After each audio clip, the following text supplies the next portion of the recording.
Assalamualaikum warahmatullahi wabarakatuh. Kami dari kelompok 2 akan membuat kerajinan dari bahan limbah berbentuk bangun ruang, yaitu membuat tempat serbaguna yang terbuat dari stik, es krim, dan botol aqua bekas. Perkenalkan, nama saya Meida Putriani. Nama saya Basal Parisi. Saya Delia. Nama saya Dewi Nur Adijah.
A.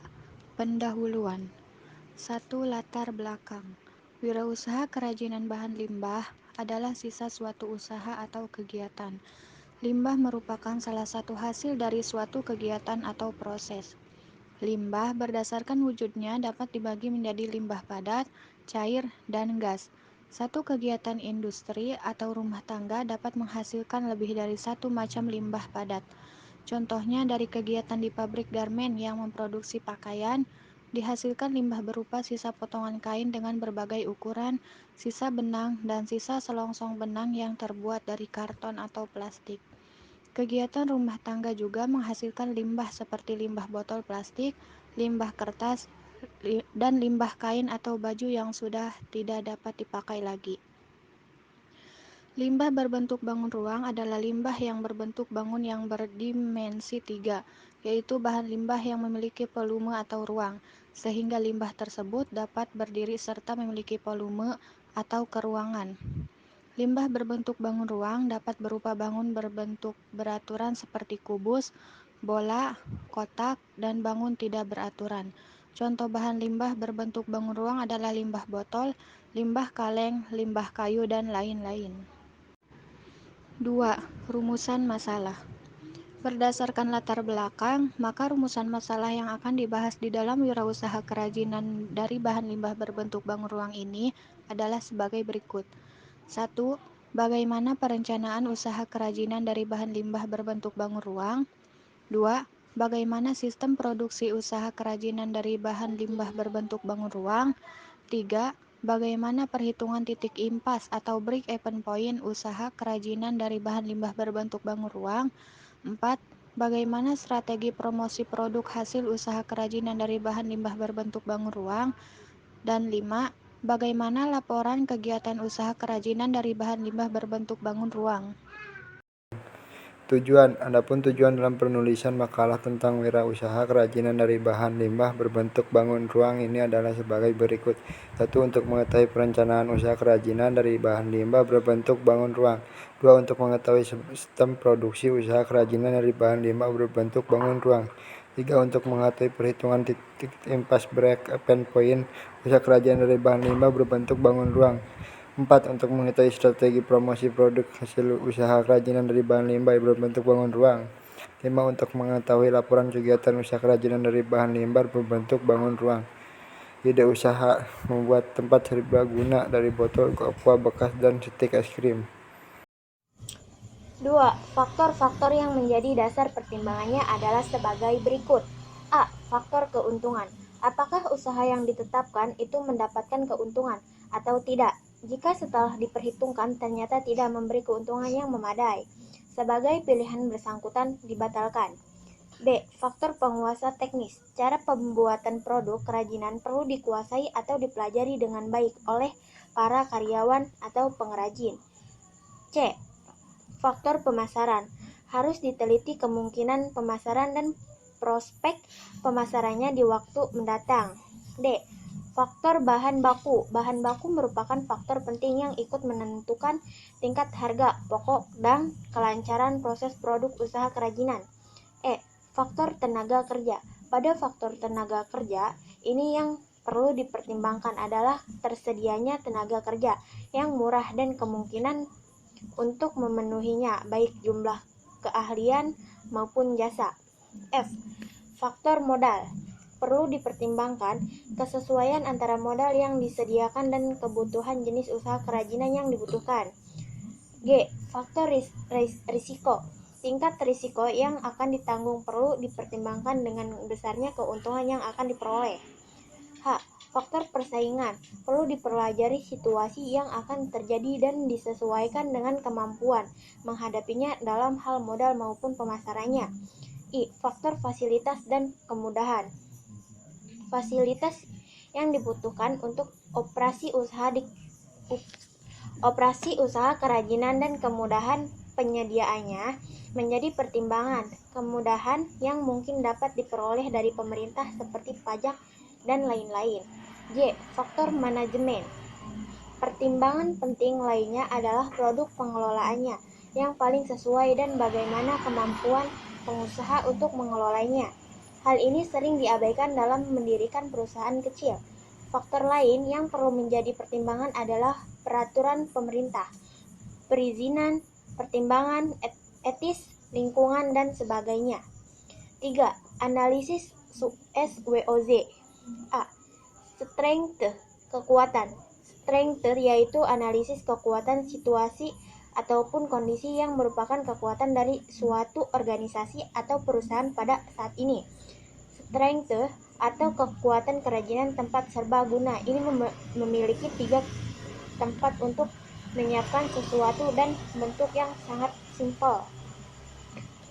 B. Weakness, kelemahan. Weakness yaitu analisis kelemahan situasi ataupun kondisi yang merupakan kelemahan dari suatu organisasi atau perusahaan pada saat ini. Weakness atau kelemahan tempat serbaguna yaitu dengan modalnya yang kurang menarik dan hanya diminati mungkin oleh 2% dari 10% orang. C. Opportunity, peluang. Opportunity yaitu analisis peluang, situasi ataupun kondisi yang merupakan peluang di luar suatu organisasi atau perusahaan dan memberikan peluang berkembang bagi organisasi di masa depan. Opportunity atau peluang dari kerajinan tempat serbaguna ini terdapat pada orang yang salah satunya suka menggambar karena tempat ini bisa untuk dijadikan tempat menyimpan pensil warna. D. Third, hambatan. Third yaitu analisis ancaman kerja kerajinan tempat serbaguna. Ini juga terdapat third atau kehambatannya yaitu akan tersaingi dengan tempat serbaguna yang terbuat dari mesin pembuatan yang lebih kuat dan tahan lama. 4. Sumber daya yang dibutuhkan. A. Money atau uang. B. Man atau manusia. C. Material atau bahan. D. Mesin atau mesin. E. Metode atau metode. F. Market atau pasar. G. Information atau informasi. D. Penghitungan titik impas atau BEP. Untuk menghitung BEP, pertama-tama kita akan menghitung jumlah barang. Di sini sudah ada nama barang, botol aqua bekas. Jumlah barang 1, harga Rp1.000, jumlah harga menjadi Rp1.000. Stick es krim, jumlah barang 3 ikat, harga Rp2.000, jumlah harga menjadi Rp4.000. Double tip, jumlah barang 2, harga Rp2.000, jumlah harga menjadi Rp4.000. Alat lem tembak, jumlah barang 1, harga Rp15.000, jumlah harga menjadi Rp15.000. Lem tembak, jumlah barang 1, harga Rp1.000, jumlah harga menjadi Rp1.000. Sedotan, jumlah barang 1 pak, harga Rp1.000, jumlah harga menjadi Rp1.000. Gunting, jumlah barang 1, harga Rp5.000, jumlah harga menjadi Rp5.000. Pisau kecil, jumlah barang 1, harga Rp2.000, jumlah harga menjadi Rp2.000. Dan untuk total keseluruhannya yaitu menjadi Rp35.000. Diasumsikan dalam 1 bulan memproduksi 8 buah tempat serbaguna. Per 1 buah tempat serbaguna dijual dengan harga Rp50.000.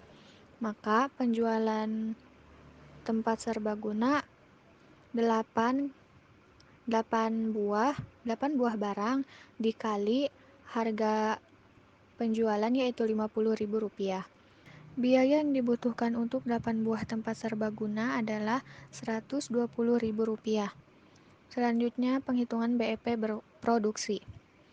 Cara menghitungnya yaitu total biaya dibagi harga penjualan. Total biaya Rp280.000 dibagi harga penjualan yaitu Rp50.000, maka hasilnya adalah 5,6. Lalu BEP harga. Cara menghitungnya yaitu total biaya dibagi jumlah produksi.